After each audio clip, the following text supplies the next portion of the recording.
আচ্ছা দেখেন, যখন আমরা কাউকে বলি হচ্ছে আপনার অ্যাড অ্যাকাউন্ট রেডি, আপনার বিজনেস ম্যানেজার চলে গেছে, অ্যাকাউন্ট হচ্ছে অ্যাসাইন করে নেন। অ্যাকাউন্ট অ্যাসাইন কিভাবে করবেন দেখেন।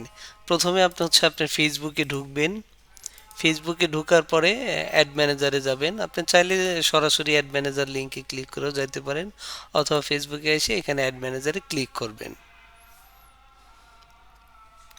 আচ্ছা, অ্যাড ম্যানেজারে একটু লোডিং নিচ্ছে, ইন্টারনেট সমস্যা হচ্ছে, দেখেন।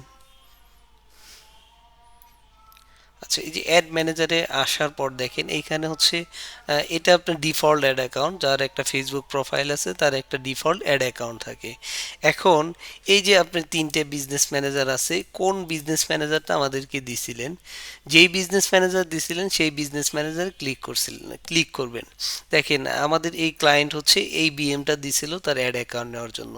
তো এই বিজনেস ম্যানেজারে আসলেন, এখানে একটা ক্লিক করলেন, এরপর দেখেন বাম পাশে একটা সেটিং আইকন আছে, সেটিং আইকনে ক্লিক করবেন। সেটিং আইকনে ক্লিক করার পর দেখেন,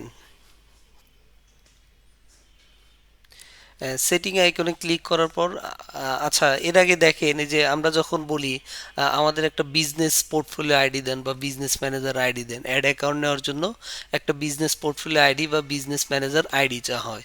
এই দেখেন বিজনেস ইনফোতে যদি ক্লিক করেন, বিজনেস ইনফোতে ক্লিক করার পর একটা বিজনেস পোর্টফোলিও আইডি পাবেন। এই বিজনেস পোর্টফোলিও আইডিটা হচ্ছে আমাদেরকে কপি করে দিবেন একটা অ্যাড অ্যাকাউন্ট নেওয়ার জন্য। আচ্ছা, এটাকে বিজনেস পোর্টফোলিও আইডি বলে।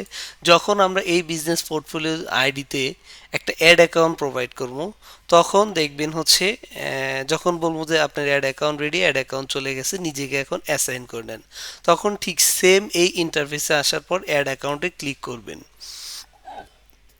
অ্যাড অ্যাকাউন্টে ক্লিক করার পর দেখেন এই যে একটা অ্যাড অ্যাকাউন্ট চলে আসছে, কে এইচ ব্লো ফোকাস এমআইটি সেজাস পয়েন্ট, একটা অ্যাড অ্যাকাউন্ট চলে আসছে।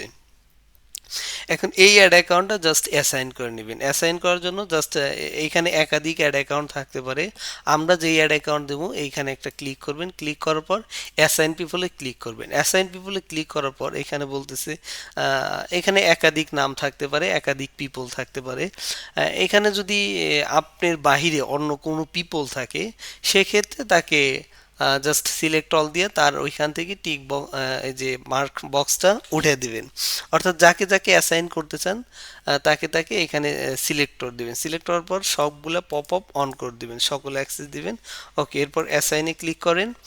অ্যাসাইনে ক্লিক করার পর আপনি ডানে ক্লিক করেন, অ্যাকাউন্ট অ্যাসাইন করা হয়েছে। এখন যদি হচ্ছে আপনি পুনরায় যদি অ্যাড ম্যানেজারে যান, দেখেন আমি আবার নতুনভাবে অ্যাড ম্যানেজারে যাচ্ছি। এই যে অ্যাড ম্যানেজার ক্লিক করলাম।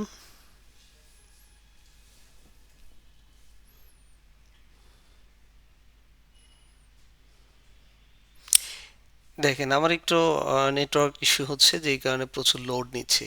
আচ্ছা, এই যে এখন যদি হচ্ছে আপনি অ্যাড অ্যাকাউন্টে আসেন, এই যে দেখেন সরি বিজনেস পোর্টফোলিওতে আসেন, এই যে আপনি এইখানে এখন একটা অ্যাড অ্যাকাউন্ট শো করতেছে।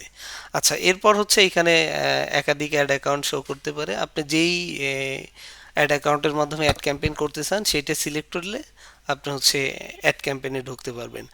এর আগে আরেকটা জিনিস দেখায়, সেটা হচ্ছে অ্যাড অ্যাকাউন্ট তো অ্যাসাইন করলেন, এখন এই বিজনেস ম্যানেজারে যদি অন্য কোনো, না এটা থাক,